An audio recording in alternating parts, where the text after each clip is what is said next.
Jeudi 10 juillet 2014, bonjour, bonsoir à tous. Pulsation chez vous, l'essentiel de l'actualité de la journée. James Maxi, 26 ans, Jules Mackinson, 21 ans, Géraldo, 20 ans et Tipouchon, ainsi connu, 22 ans, ont été tués par balle les mercredis soirs à Montrepos, 38 à Carrefour, par des individus à bord du Nissan Patrol de couleur grise. L'information est confirmée par le porte-parole de la PNH, Gary Desrosiers.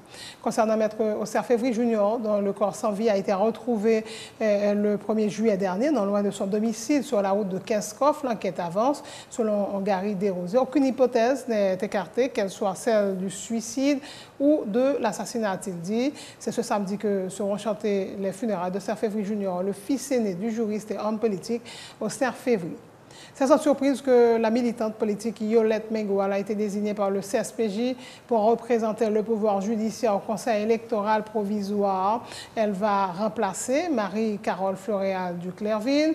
Madame Mengual a obtenu 5 voix. C'est le vote du président du CSPJ, Maître Alexis Joseph, qui a permis de départager les candidats qui étaient à égalité avec 4 voix, informe le conseiller Max Libert. Après plusieurs reports, la 3e réunion bilatérale haïtiano-dominicaine initialement prévue en mars dernier s'est tenue à Wandolio, en République dominicaine. Les gouvernements des deux pays cherchent à trouver des accords sur des sujets d'intérêt commun, dont la migration, la sécurité, la santé et le tourisme. Le Conseil de sécurité de l'ONU appelle Israël et le Hamas à cesser le feu de peur que la situation n'échappe à tout contrôle. Une pluie de roquettes s'est abattue ce jeudi sur l'État hébreu et le Tsahal a répliqué avec des raids aériens sur la bande de Gaza. Les bombardements aériens ont fait au moins 75 morts du côté palestinien ces derniers jours. Le président Barack Obama, sous pression face à l'afflux de clandestins américains depuis le mois d'octobre, pas moins de 57 000 sans-papiers mineurs venus seuls, surtout d'Amérique centrale, ont été interpellés à la frontière entre le Mexique et les États-Unis. Au total, plus de 90 000 enfants pourraient être interpellés cette année, soit 15 fois plus qu'en 2011. Sous le feu des critiques après la raclée infligée par l'Allemagne au Brésil, 7 buts à 1, le sélectionneur Luis Felipe Scolari a refusé mercredi d'annoncer son départ et a revalorisé son bilan. Il prendra une décision sur son avenir après le match pour la 3e place qui opposera le Brésil aux Pays-Bas samedi. Annoncé avec insistance du côté de Cleveland, LeBron James a rencontré mercredi Pat Riley, président du Miami Heat. La décision du joueur devrait être connue sous peu. LeBron James devrait trancher entre Miami et Cleveland, selon la presse américaine. Voilà, mesdames et messieurs, pour le menu du journal.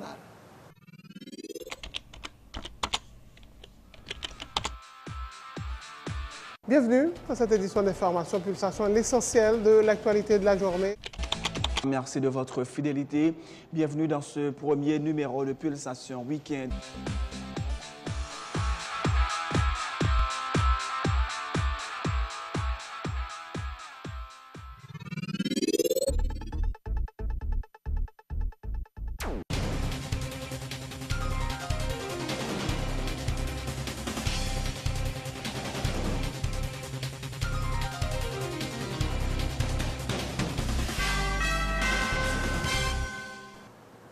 Donc, chef, bonjour, bonsoir à tous. Bienvenue dans le développement du journal.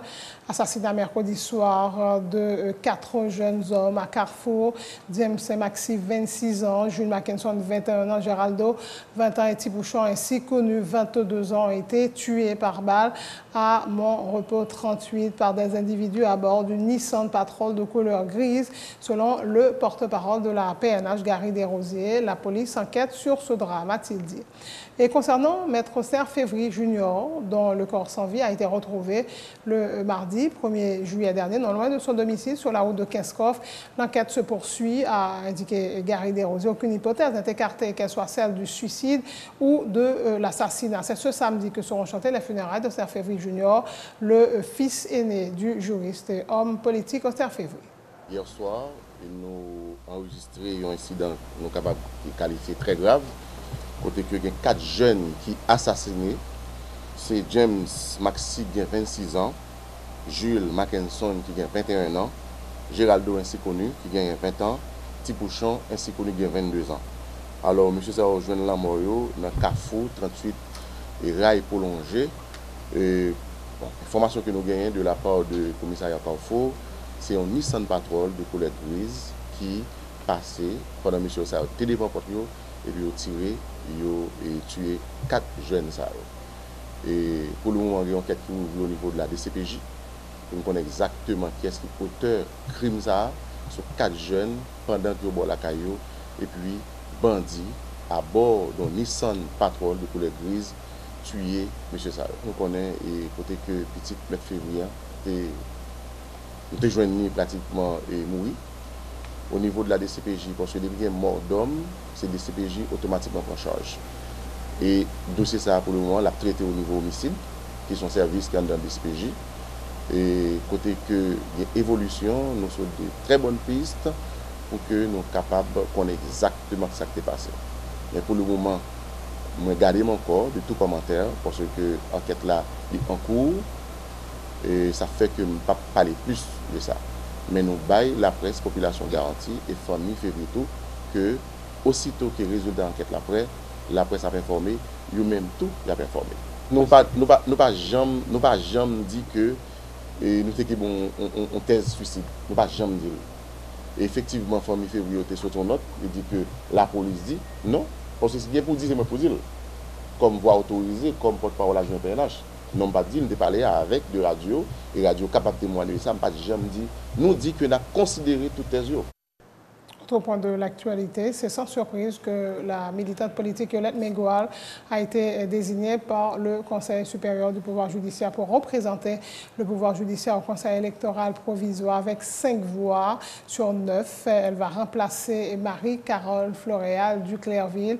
Le vote a eu lieu peu après une rencontre avec les 4 candidats en lice suite au désistement de la responsable de l'IMED, Ketli Julien. Le conseiller Maxime Libert, représentant des cours d'appel, un CSPJ, confirme que c'est le vote du président du Conseil supérieur du pouvoir judiciaire, M. Alexis Joseph, qui a permis de départager le candidat qui était à égalité avec 4 voix. Un représentant pour le CEP. Donc, le vote a eu lieu ce matin, 10 juillet. Qui est-ce que nous choisissons? Le CSPJ, dans sa majorité, c'est-à-dire 5 sur 9, a fait choix de Mme Yolette Mengual. Comment votre a été déroulé? Apparemment démocratique. Il a rencontré le candidat au matin, posé certaines questions et quelques minutes après, la majorité a fait choix. Mais l'information qui fait quoi? Il y a 3 intéressés qui étaient égales. C'est le président qui tranchait lui-même. Bon, nous bien informés, oui, c'est ça. Le président lui-même a voté et oui, il a tranché avec vote. Comme opinion publique là, par le choix ça, c'est de CSPJ. Bon, ça, l'opinion publique va opiner. Nous autres au CSPJ, la majorité, 5 sur 9 a tranché. Bon, je pense que c'est l'expression, pour ceux qui ont voté, c'est l'expression de la sagesse. C'est le meilleur choix pour ceux qui ont voté. Et donc nous n'avons qu'à respecter et nous souhaitons Mme Mengual bonne besogne, bon travail.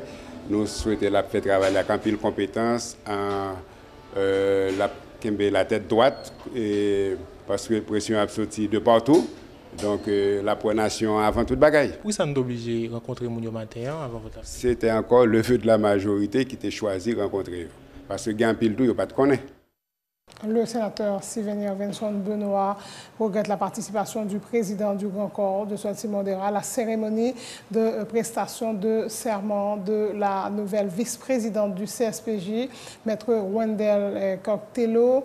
Le parlementaire soutient que Maître Tello, aussi bien que Maître Alexis Joseph, le président de la Cour de cassation, avait intégré de manière irrégulière cette institution et le président d'ERA n'avait pas à prendre part à une telle cérémonie. Sénat qui pour lever ce figure, depuis 2012, je me dit, nous pas de cours de cassation budget. Je gagne un paquet de monde qui est illégal là-dedans. On faut bloquer le budget, tout le monde, pour pas toucher le baril dans le et là, ça, reste collègue dans le coup là, tu n'as pas demandé, ou tu n'as pas rentré en rébellion, ou tu n'as pas rentré en grève, ou tu as demandé pour les gens qui entrent illégalement pour quitter. Je dis, qu'est-ce qui arrive? Cours de cassation, manquait 2 personnes. Au moins 2 personnes. Malgré l'autre encore qui entre illégalement. Donc, il y a 4 ou 5 personnes, je dis là, à peine. Sous 10 personnes qui légal, 4 ou 5. Donc, il y a 4 ou 5 places là qui libre. Parce que je me dis, les gens qui entrent dans le contrebande, il faut remplacer. Et je me dis, là, ou gagnez CSPJ, je ne vais pas oublier, ou gagnez 2 personnes de corporation qui sont CSPJ, qui prennent des décisions sur l'avenir pays, il n'y a pas de CEP, et puis les gens sont illégaux. Donc, mon lama sont les soldats là, non? Je ne vais pas répondre à M. Alexis comme je ne vais pas raconter dans le film. Je ne vais pas répondre à M. Quoi comme je ne vais pas raconter dans son garçon, je ne vais pas raconter. Je dis, gros problème, le Sénat a fait un vote, et à travers le vote là, c'est les gens qui sont dans l'histoire qui sont là. Je dis, il y a au moins 4 personnes, au moins 4, parce que je ne sais pas reste il y a au moins 4 personnes qui nous pas connaissent, nous pas voyer par le président, je dis qui dans cours de cassation. Et c'est dit là, puisque nous, le président Sénat, avons participé dans l'installation, madame comme vice-président. Bon, moi-même, hier, l'homme temps d'installation, moi, je viens dans le bureau président, je me dis, président, il y a des défense grave qui fait là, ou pas de droit dans ça. Je me dis, président, mes dossiers, je déjà en 2012 pour me dire tous mes problèmes. Et peut-être, président, peut-être oublié le dossier ça. Et je lui dis, oui, mais je contesté. Ça peut arriver, son être humilié. Mais hier, moi, montré lui, et il a bonne raison. Hier, montré lui, il a bonne raison. Donc, je ne suis pas là pour moi. Donc, à votre avis, blâmer le président. Pas de droit participer dans la cérémonie, ça. Depuis qu'on côté, M. Anel Alexis, et depuis cette cour de cassation qui font bagaille, le Sénat, parce que pas oublier, nous prenons une résolution sous 18 sénateurs. En 2012, 17 sénateurs levés meilleurs, nous dit qu'on paquet de cour de cassation, nous ne pas reconnaître. 18 sénateurs. La secrétaire générale du RDNP, Myrnad Baniga, a indiqué ce jeudi qu'elle ne voit aucune raison pour que son parti, qui a refusé de s'inscrire au CEP dans la perspective de sa participation aux prochaines élections, change de position. Nous ne sommes pas dans une ambiance électorale, il n'y a pas encore de loi électorale. Le CEP n'est toujours pas au complet. De plus, les citoyens ne font confiance ni au CEP ni au gouvernement, a ajouté. Myrnad Baniga estime qu'il est techniquement impossible de réaliser les élections avant la fin de l'année, même si le Conseil électoral provisoire choisirait de les réaliser sans la participation des principaux partis de l'opposition, de Fusion, OPL, MEPOD et Famila Valas. Pas de loi électorale, le Conseil électoral n'est pas complet et surtout, non pas du tout dans l'ambiance électorale. Les citoyens haïtiens n'ont pas fait confiance à moun qui l'a eu, que ce soit gouvernement ou bien CEP. Ça, c'est une chose. Maintenant, positionnons. C'est que effectivement, nous pouvons avoir des conditions que nous posons, nous réunis pour nous participer à l'élection, que le fait le 26 octobre, le 30 décembre, ou le 15 janvier, ou le 14 février. RDNP par lui-même et RDNP à l'intérieur de MOPOD, que nous connaissons tous, est déjà fixé position. Jusqu'à présent, bon, nous recommencer dans des nouvelles, rencontrer les collègues, nous n'avons aucune raison qui t'a permis de nous changer de position en ce qui concerne la participation du RDNP ou du MOPOD aux élections.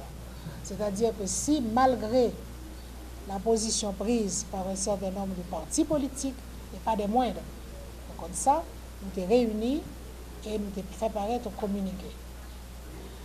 Et la Valas, Fusion, etc. Si, malgré l'absence de ces partis politiques majeurs qui n'ont pas participé à l'élection, est-ce que l'élection a fait quand même? Ils sont capables de décider de faire, mais pour l'année 26 octobre, la réponse est non. Pas quoi ça. Et c'est une réponse qui est basée sur la technique. C'est ça qui préoccupait moi-même comme citoyenne. C'est bien entendu, Jean-Yap nommé moun conseil électoral, mais deuxièmement, qui n'a gagné vraiment une administration électorale permanente. Famila Valas affirme qu'elle reste solidaire des partis de l'opposition qui conditionnent leur participation aux prochaines élections dans le pays. La coordonnatrice du comité exécutif de Famila Valas, Dr Maryse Narcisse, rappelle que son parti a été victime d'exclusion lors des élections de 2009 et 2010 et aujourd'hui, 4 ans plus tard. Il n'est pas question que cela se reproduise. On a rappelé que Famila Valas était victime dans la dernière sélection qui était faite en 2009 à 2010. Et je dis, il y a solidaire, il y en a l'autre, pour ne pas victime de la sélection qui va le faire là. Et j'aime dit tout à l'heure, et nous avons concentré nous sur la journée de solidarité avec les victimes. Et je peux dire encore, la famille Lavalas était victime dans ce qui est passé en 2009, dans ce qui est passé en 2010, sous question sélection. Et aujourd'hui, nous sommes solidaires, puisque c'est une journée de solidarité avec toutes les victimes. Nous avons fait un avec l'autre pour ne pas victimes dans la sélection qui pourra le faire là. Après plusieurs reports, la troisième réunion bilatérale haïtiano-dominicaine initialement prévue en mars dernier s'est tenue en République dominicaine. Les gouvernements des deux pays cherchent à trouver des accords sur des sujets d'intérêt commun dont la migration, la sécurité, la santé et le tourisme. Le Premier ministre Laurent Lamotte, à l'ouverture de la rencontre, fait remarquer qu'Haïtiens et Dominicains sont appelés à changer l'histoire des deux pays, réaliser des progrès par le dialogue. Il a plaidé en faveur de la signature d'accords commerciaux entre les deux pays, soulignant qu'Haïti enregistre chaque année un manque à gagner de 300 millions de dollars dans les opérations qui devraient être justes et équitables. Pour sa part, le ministre dominicain de la présidence, Gustavo Montalvo, s'est félicité de l'amélioration des relations entre les deux pays. Sans transition, le ministère du Tourisme et des Industries créatives invite les touristes nord-américains et européens à passer les vacances en Haïti. La ministre Stéphanie Balmire-Vildron informe que depuis le mois de janvier, le département de promotion et de marketing du ministère a participé à pas moins de 8 foires touristiques en Jamaïque, Espagne, en Allemagne notamment. Question d'encourager les touristes à venir dans le pays. Des sites ont été aménagés pour les accueillir. Haïti a accueilli 420 000 touristes en 2013, selon Stéphanie Balmire-Vildron. Jeudi, nous invitons le ministère du Tourisme pour nous parler de période estivale. Nous connaissons que nous en été, nous connaissons que mois juillet, août, c'est mois fête champêtre, c'est mois côté nous recevoir plus de visiteurs, c'est 2 mois ça que diaspora tourner la caillou. Donc, je pense que c'était important matin pour que le ministère du Tourisme fasse un petit bilan de l'activité promotion que l'il fait à travers le monde pour nous changer l'image paysan et pour nous attirer plus de visiteurs la caille nous. Nous connaissons tout que dernièrement nous avons sorti statistique ministère du Tourisme côté de 2012 à 2013 nous augmenté plus de 20% de visiteurs qui viennent dans le pays. Donc nous passons à plus de 420 000 visiteurs qui viennent en Haïti. Année ça, nous voulons recevoir plus encore. Et c'est pour ça que le ministère du Tourisme, à travers la direction départementale, est attelé à continuer à aménager ces sites touristiques. Pas oublier que l'un aller dans la région, il y a un impact économique important pour tous différents secteurs qui sont même autour de l'activité touristique. Donc c'est dans ce sens que le gouvernement vraiment a poussé touristes à pousser touristes pour création d'emplois, à pousser touristes pour nous éradiquer la pauvreté extrême, à pousser touristes pour nous payer en l'autre image. Et c'est le travail ça que le ministère du Tourisme a fait depuis 3 ans. Parce que il y a des informations que le pays est insécure, que ne faut pas venir en Haïti, que nous avons un problème chikungunya, tout le monde peur. Donc nous-mêmes là, je dis, nous, autorités secteur là, avec secteur privé, à dit diaspora, pas inquiéter. Haïti, paré, Haïti, attendre. Nous dit touristes locaux, profiter. Nous pas besoin, c'est sûr que nous tous nous aimons voyager pendant l'été, mais essayer quand même faire un petit séjour là pour nous mener petite nous à l'ouest, ça les parcs national historiques, ça la citadelle, à faire des voyages au niveau de Port-Salut, Jacmel, Jérémy, Petit Gouave, à saut du baril, côté nous allé dernièrement en Savo. Et la Politour est mobilisée pour accompagner les touristes depuis la création de la police touristique. Les agents ont accompagné des passagers de près de 500 vols commerciaux. De concert avec le commissariat de l'aéroport, un dispositif a été mis en place pour sécuriser le périmètre immédiat de l'aéroport international. Tout ça, l'ouverture, selon le commissaire Carl-Henri Boucher, il est le responsable de la Politour. Des agents de la police touristique seront déployés sous peu dans les départements du Nord et du Sud, a-t-il dit. Il faut que nous que depuis nous déployer dans la rue, plus précisément avec le ministère du Tourisme, parce que il y a un peu de monde qui pensait que c'est une unité de la police qui figé pour le ministère du Tourisme. C'est une unité de la police nationale d'Haïti qui travaille de concert avec le ministère du Tourisme. Donc pour cela, nous exécutons majorité mission ministère. Là, par exemple, nous disons jusqu'à aujourd'hui, et pendant le mois de juin, seulement nous exécutons presque 76 ou 77 missions pour le ministère. Là.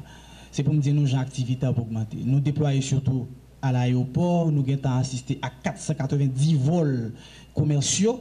Et ça veut dire grand pile bagaille. Et nous faisons accompagnement de l'aéroport international et sur tout axe là. Donc, il y a un peu de monde qui parlait sur question insécurité à l'aéroport. Je vais répondre. Et de concert avec le responsable de l'aéroport, nous mettons un pile dispositif en place pour nous sécuriser l'espace là, tant au niveau du parking, tant aux environs de l'aéroport. Et par contre, il y a un pile de monde qui est capable de victime. C'est une raison, sous plan de sécurité qui met en place par le directeur départemental de l'Ouest, nous travaillons ensemble avec à chaque fois que nous vient à l'aéroport là, pour nous-mêmes, pour nous capables de faire toile d'araignée dispositif là, pour nous capables de résoudre ensemble de problèmes privés. Sous plage, nous avons remarqué que tous les dimanches, et presque tous les samedis, nous couvrons Côte des Acadéens. Nous faisons 2 missions. Nous sécuriser l'espace en mer de concert avec les responsables des hôtels. Et puis, parallèlement, nous faisons la circulation routière. Nous gérons l'activité route là tout. Si par exemple, il y a des gens qui sont nous vérifier ça. C'est juste pour éviter accident sur route là. Et l'objectif que nous gagnons pour le mois de juillet, nous connaissons que nous pourrons gagner un pile effectif. Nous allons le déployer dans le nord. Et nous avons un embryon que nous allons déployer dans le sud-est. Je pense que le sud n'a pas fait jalousie tellement parce que nous pourrons gagner un moyen adéquat pour que nous déployions dans le sud. Mais ça me capable de dire, et pendant les vacances d'été, nous avons tous les dispositifs pour que nous soyons capables de sécuriser la population. Et j'aime dire, ce n'est pas seulement la Polito, c'est toute la police nationale d'Haïti qui sera en branle pour sécuriser l'espace de l'aéroport et me dit presque tout le pays. C'est donc la fin de ce journal. Le rappel des titres avant de prendre congé de vous. James Maxi, 26 ans, Jules Mackinson, 21 ans, Géraldo, 20 ans et Tipouchon, ainsi connu, 22 ans, a été tué par balle mercredi soir à Mont-Repos 38 à Carrefour par des individus à bord d'une Nissan Patrol de couleur grise. L'information est confirmée par le porte-parole de la PNH, Gary Desrosiers. Concernant M. Février Junior, dont le corps sans vie a été retrouvé le 1er juillet dernier, non loin de son domicile sur la route de Kinskov. L'enquête avance. Selon Gary Desrosiers, aucune hypothèse est écartée, qu'elle soit celle du suicide ou de l'assassinat. C'est ce samedi que seront chantées les funérailles de Auster Février Junior, le fils aîné du juriste et homme politique Auster Février. C'est sans surprise que la militante politique Yolette Mengual a été désignée par le CSPJ pour représenter le pouvoir judiciaire au Conseil électoral provisoire avec 5 voix sur 9. Elle va remplacer Marie-Carole Floréal du Clairville. C'est le vote du président du CSPJ, Maître Anel Alexis Joseph, qui a permis de départager les candidats qui étaient à égalité avec 4 voix, informe le conseiller Max Elibert. Après plusieurs reports, la 3e réunion bilatérale haïtiano-dominicaine, initialement prévue en mars dernier, s'est tenue en République dominicaine. Les gouvernements des 2 pays cherchent à trouver des accords sur des sujets d'intérêt commun, dont la migration, la sécurité, la santé et le tourisme. Le Conseil de sécurité de l'ONU appelle Israël et le Hamas à un cessez-le-feu de peur que la situation n'échappe à tout contrôle. Une pluie de roquettes s'est abattue ce jeudi sur l'État hébreu et le Tsahal a répliqué avec des raids aériens sur la bande de Gaza. Les bombardements aériens ont fait au moins 75 morts du côté palestinien au cours des derniers jours. Le président Barack Obama, sous pression face à l'afflux de clandestins américains depuis le mois d'octobre, pas moins de 57 000 sans-papiers mineurs venus seuls, surtout d'Amérique centrale, ont été interpellés à la frontière entre le Mexique et les États-Unis. Au total, plus de 90 000 enfants pourraient être interpellés cette année, soit 15 fois plus qu'en 2011. Sous le feu des critiques après la raclée infligée par l'Allemagne, le Brésil, 7 buts à 1, le sélectionneur Luis Felipe Scolari a refusé mercredi d'annoncer son départ et a revalorisé son bilan. Il prendra une décision sur son avenir après le match pour la 3e place qui opposera le Brésil aux Pays-Bas. Annoncé avec insistance du côté de Cleveland, LeBron James a rencontré mercredi Pat Riley, président du Miami Heat. La décision du joueur devrait être connue sous peu. LeBron James devrait trancher entre Miami et Cleveland, selon la presse américaine. Merci d'avoir suivi ce journal. Bonne suite de programmes sur Télé Pluriel.